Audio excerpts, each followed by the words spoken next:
Hello friends, welcome to my 90s on YouTube channel. In few days, Samsung Galaxy A20s mobile official released Android 11 system update. After the Android 11 system update, A20s mobile has so many bugs. If we plug our mobile to the charger, it is going to stop automatically when charging on 50%. Lot of friends tell me that issue and I face this issue.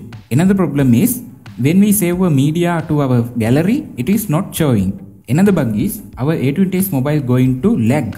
Now A20s mobile received Android 11 second system update, so you should want to update this version. I recommend to you should want to download this update. Now I am going to update my Samsung Galaxy A20s mobile. Okay, let's start.